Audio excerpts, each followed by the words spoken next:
반갑습니다. 조교입니다. 오늘 논평 드리겠습니다. 송영길 보좌관의 전 보좌관 박용수 씨가 구속이 됐습니다. 이 구속이 되는 것은 송영길 보좌관 박용수 구속은 송영길 전 대표의 구속에 신호탄이 되고 있지 않는가, 이런 방송을 지금 논평을 드리도록 하겠습니다. 송영길 전 민주당 대표의 보좌관 출신이죠. 박용수 씨가 구속이 됐습니다. 구속이 되고 서울중앙지법의 유창훈 영장전담 부장판사는 증거인멸의 염려가 있다, 이런 식으로 얘기하면서 구속영장을 발부했습니다. 발부했는데 바로 이 유창훈 영장 전담판사가 누군가 하면은 얼마 전에 있었던 박영수 특검 있지요. 박근혜 대통령 특검했던 사람. 박영수 전 특검에 대해서는 법률적 사실적 측면에서 다툼의 여지가 있다 이러면서 영장을 기각했는데, 이번에 이 송영길 전 대표의 보좌관 박영수에 대해서는 구속영장을 떨어뜨렸습니다. 구속영장을 쳤다는 얘기입니다. 한 사람이 이 사건은 다르지만은 이렇게 각각의 시각으로 그렇게 말씀을 했습니다. 그러니까 이번에는 법률적으로 사실적 측면에서 다툼의 여지가 없고, 이 송영길 보좌관 박영수에 대해서는 법률적 사실적 측면에서 다툼의 여지가 없고 증거인멸의 염려가 있다. 이건 증거인멸의 염려는 있다고 얘기했어요. 이렇게 판단한 것으로 보입니다. 일단 영장 전담 판사의 성향이 이런 걸 떠나서 여하튼 발부와 기각을 하는 것, 이런 점들을 지금 보고 있었습니다. 아직까지 저의 조교 방송에 구독자가 아니신 분들은 구독 버튼 좀 눌러주십시오. 구독 버튼 좀 눌러주시고, 그 다음에 좋아요, 알림도 좀 설정해 주시고 저희 조교 방송 애청해 주시기 바랍니다. 검찰이 주장한 그런 혐의, 그동안에 이것저것 언론 매체로 통해 가지고 많이 보도가 됐었습니다만은 2021년도 5월 2일 날 민주당이 전당대회 과정에서 윤관석 의원의 지시에 따라 가지고 강래구 전 한국수자원공사 감사, 그 다음에 이정근 전 민주당 사무부총장이, 이런 사람들이 공모를 해가지고 현역 위원장에게 돈 봉투를 돌리고 뿌린 이런 혐의가 있었는데, 중간책들이 지금 이렇게 되어 있습니다. 그 중간 전달은 어떻게 했느냐? 바로 이 4월에 전당대회 직전에 사업가에게서 받은 돈 5천만 원이 있었습니다. 이 5천만 원에다가 자기 돈 원래 가지고 있던 1천만 원을 못해 가지고 이래 되면 6천만 원 되지요. 근데 이 나왔는 자기 돈 6천만 원이라고 나오는 이 1천만 원의 출처도 지금 이성만이 제공했다는 것으로 얘기하고 있지만은 이것조차도 지금 의심을 받고 있는데, 좌우간 5천만 원하고 1천만 원하고 6천만 원을 윤관석 의원인데 전달을 해서 윤관석 의원을 이걸 돈 봉투로 20개로 20개로 만드는데 6천만 원이니까 300만 원씩 들어갑니다. 300만 원짜리 20개를 만들어 가지고 현역 의원들인데 돌렸다. 그러니까 이걸 돌렸는데, 그랬으면 봉투가 20개면은 20개로 돌려야 되는데 한 사람이 있는데 2장을 줬다고 또 얘기할 수도 있어요. 사람, 국회의원 수를 줄이기 위해서.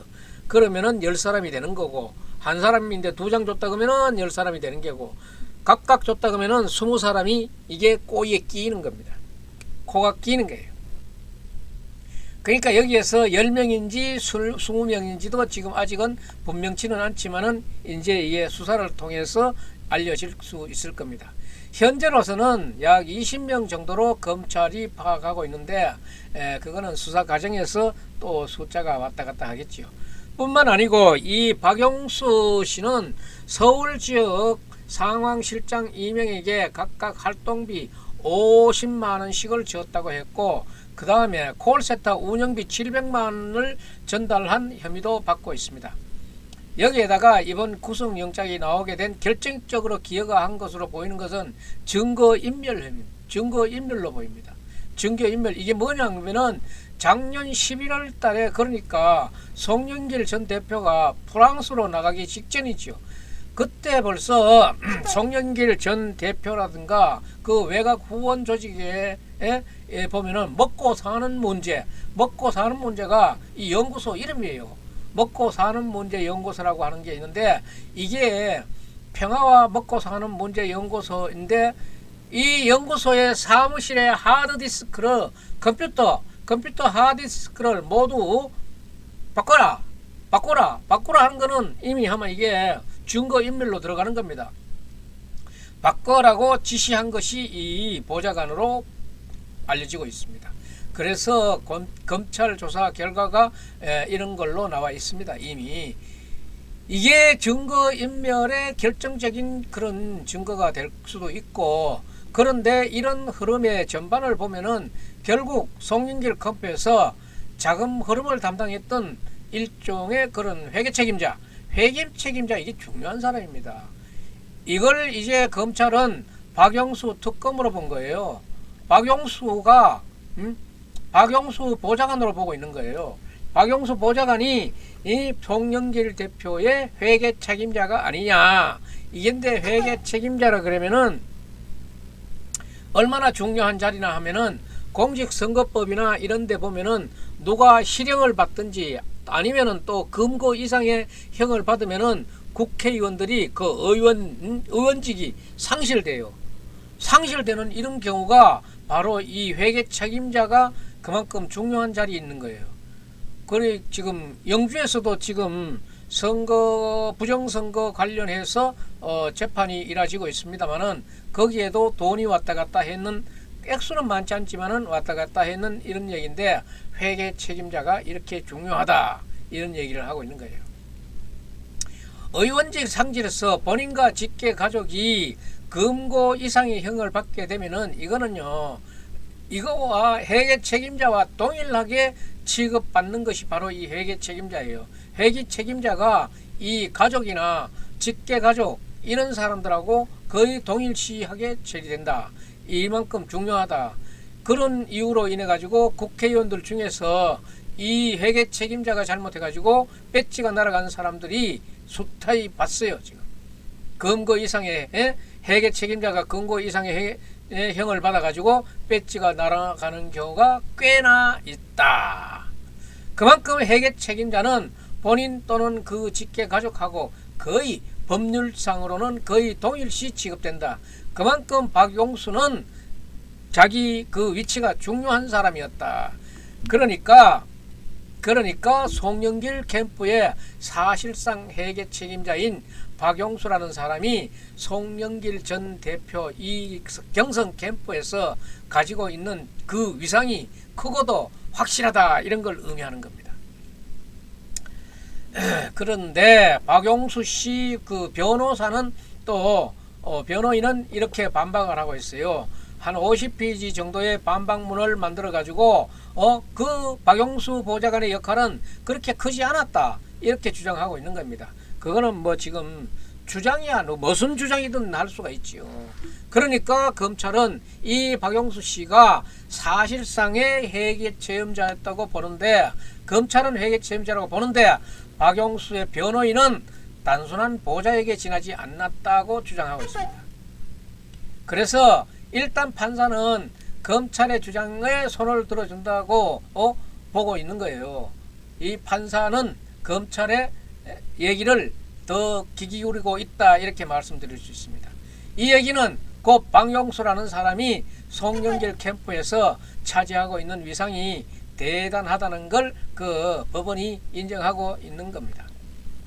이 얘기는 곧 송영길 전 대표의 구속영장 청구, 제가 지금 다른 방송에서도 몇 가지 얘기했습니다만은 송영길 대표의 구속영장은 턱 밑까지 올라오고 있다.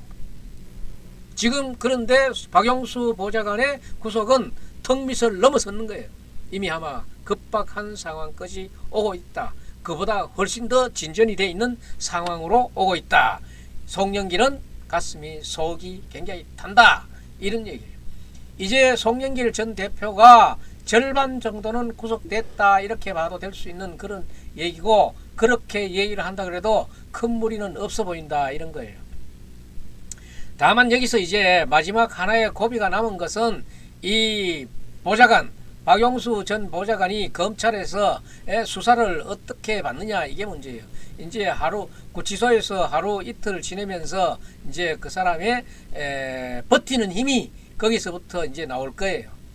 앞으로 이제 열흘 해서 20일 정도의 그 구속수사 기간이 확보되어 있는 검찰로서는 그 조사를 하겠지만은, 여기에 박용수 전 보좌관이 어떻게 버텨 나가느냐, 송영길 전 대표하고의 고리를 어떻게 잘라주느냐, 이게 문제인데 버티기가 힘든다. 내가 2년 3년 5년 만약에 지금 이런 유치장 이런 깜빵 생활을 해야 된다, 난 못하겠다 그러면은 마음이 바뀌어지는 거고, 이제 하루하루 검찰의 조사를 받아보면은 박용수 전 보좌관의 태도가 나올 것으로 보입니다. 그러려면은 이제 송영길 전 대표의 운명이 박용수 전 보좌관 입에 달렸다 이래 봐도 되는 거예요. 그러나 만약에 끝내 함구한다 하더라도 보좌관하고 대표가의 관계 이런 거에 대해 있을 수 있는 거지만은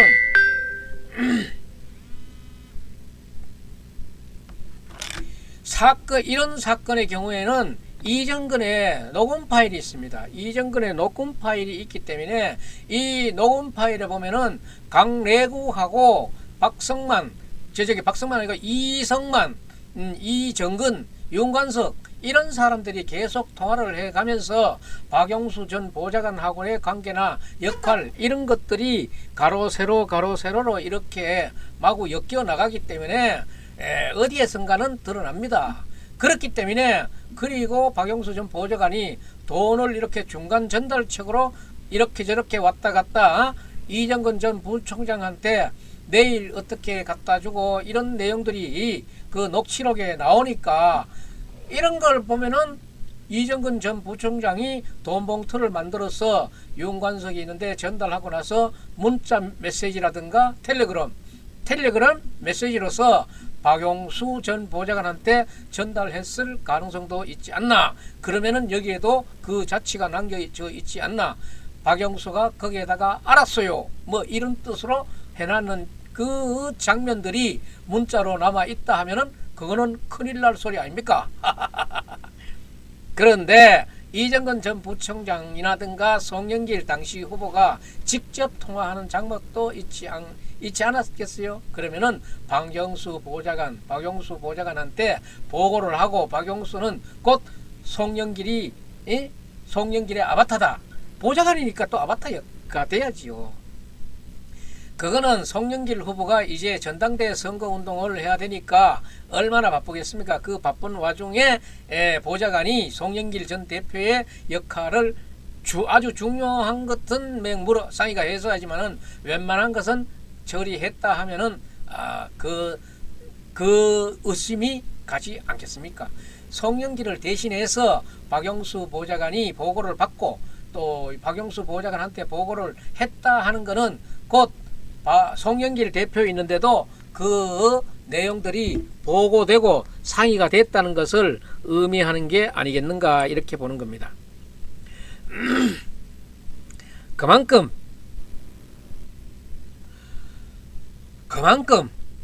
보좌관 또는 회계 책임자의 역할이 중요했다 하는 그런 것들이에요. 그래서 박용수 전 보좌관을 구속한다 하는 것은 이 송영길 전 대표에 대한 구속하고 뭐 달리 볼래야 달리 볼만한 그런 거리가 안 되고 정치적으로 봐도 별반의 차이가 없어 보인다, 이런 얘기예요. 법률적으로 다룰 수 있지만은 그런 법률적으로 앞으로 이 박용수 전 보좌관이 이제 구속수사기관이나 수사가 계속 이루어지는 과정에서 송영길 전 대표에게 언제 어떻게 보고했는지 이런 것들이 다 걸릴 거예요. 그런데 걸리지 않고 뭐 이게 꼬리를 딱 자르고 나갈 수 있다?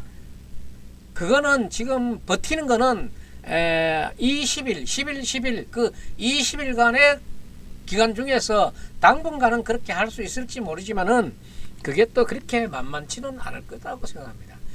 그러나 그렇게 될 경우에 본인이 다 만약에 송영길 대표의 거리가 완전히 끊어지게 된다 그러면은 본인이 다 책임을 져야 된다는 그런 문제가 생기기 때문에 이것은 이 박영수 보좌관이 다 쌓아안고 갈 건가 말 건가도 고뇌를 할 겁니다.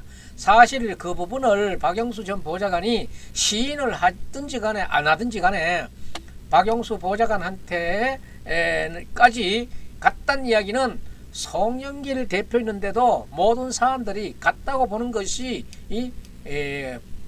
보통의 시각이다, 이렇게 볼 수 있는 거예요.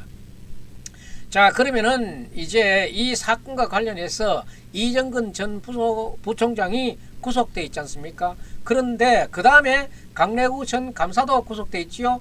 또 그리고 박영수 전 보좌관까지 구속이 됐습니다. 그리고 윤관석과 이성만 국회의원이 체포 동의안이 국회에서 부결돼 가지고 당장의 구속은 피하기는 했지만은 이 사람들도 쇠고랑만 안 찼지 사실상 구속된 거나 마찬가지라고 봐도 정치적으로는 뭐 하자가 없는 그런 시각이에요. 또 돈봉투 사건에서 송영길과 돈봉투를 받았다는 10여 명 아니면 20명 정도의 현역 의원들, 그 다음에 캠프 상황실장, 이런 사람들도 다 뭐 또 상황실에서도 50만 원 받고 이 700만 원도 받고 이래 했으니까 이것들을 이리저리 가로 세로로 맞춰 보면은 어디 안 나오는 데가 없습니다. 이거를 감출 수가 없어요. 문제는 현역 의원들과 송영길 전 대표죠.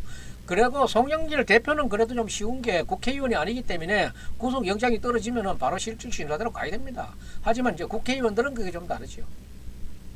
송영길은 제가 아까 말씀드렸듯이 전 보좌관이 또는 사실상 회계 책임자가 구속이 되면서 송영길 전 대표는 절반 정도는 이미 구속된 거나 마찬가지다, 그런 의미를 갖고 있고, 또 변호사의 주장대로라면 역할이 크지 않았다, 이런 부분에 대해서는 잠시는 그렇게 버틸 수 있을지 모르지만은 이 수사의 조사의 과정에서 어떤 연결고리도 없다고 볼 수는 없을 겁니다.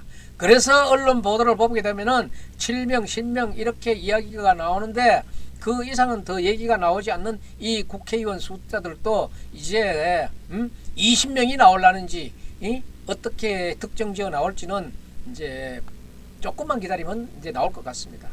이게 다, 그리고 지금 이 문제점 중에 하나는 이게 다 현금으로 간 거기 때문에 아마 현역 국회의원들이 검찰에 불려가더라도 말은 그렇지만은 안 받았다, 이게 계좌 이체라든가 뭐 수표를 저쪽에 수표를 줬는 게 아니라 그러면은 안 받았다 그러면 참말이 또 이게 또 수사가 난하게 부딪힐 수도 있어요. 국회의원이 그 다음에 국회 본청을 드나들었다 그러는데 뭐 그다른 그런 일로 왔다고 또 얘기하면은 이게 추궁을 하고 조사를 하고 자백을 하는 과정이 그렇게 쉽지는 않아요. 그래서 이 현역 의원을 특정하거나 또 현역 의원을 조사하는 부분에 대해서는 그렇게 간단하지는 않지만은 이 부분이 또 어떻게 녹취록이라든가 지금 구속된 사람들의 증언이 어떻게 나올 것인가에 따라서 달라질 수도 있습니다. 그렇기 때문에 현역 의원 소환은 쉽지 않을 것으로도 보입니다. 다만 송영길은 회계 책임자가 구속됐기 때문에 피해가기 어려운 이것도 아마 당분간은 그 송영길에 대해서 부인하고 박영수 그 전 보좌관도 부인할 것으로 보입니다. 하지만은 언제까지 버틸 수 있는가? 만약에 끝까지 버틴다 그러면은 이 박영수 보좌관은 자기가 다 책임져야 한다는 그런 내용들이 있습니다. 이제 이정근의 녹음 파일이라든가 그 안에 들어가 지금 구속되어 있는 사람들의 증언들이 그 기소까지는 가능할 수 있을 거라고 보기는 하지만은 지금 검찰 수사도 보니까 참 허술한 부분이 많아요. 박영수 전 특검에 기각되는 그 문제를 보고 이것도 진짜 사실 국회의원들을 구속하고 조사해야 되는 문제인데 긴가민가 한 점도 나올 수 있어요. 현재는 이 역시 이제 박영수 전 보좌관이 어디까지 입을 여느냐에 달려 있는데 그 부분은 상당히 입을 한참은 닫고 있을 거라고 보이시고 그래서 이정근 녹음 파일이 뒷받침이 되고 그래서 이제 송영길 대표가 만약에 구속이 되면은 송영길 대표 입에서도 나올 수 있는 국회의원 간의 관계가 또 불거질 수 있어요. 지금 이재명 대표가 지금 송영길을 적극 엄호하고 보호하고 호의해 주지 못하는 그런 부분도 있다 그러면은 송영길이 뿔 따고 나가지고 다 불어불난지도 모르지요. 그래 된다 그러면은 판이 또 커질 수도 있습니다. 앞으로 그런 추이를 살펴보면서 오늘의 논평 여기서 마치겠습니다. 아직까지 저의 조교 방송의 구독자가 아니신 분은 구독 버튼 좀 눌러 주십시오.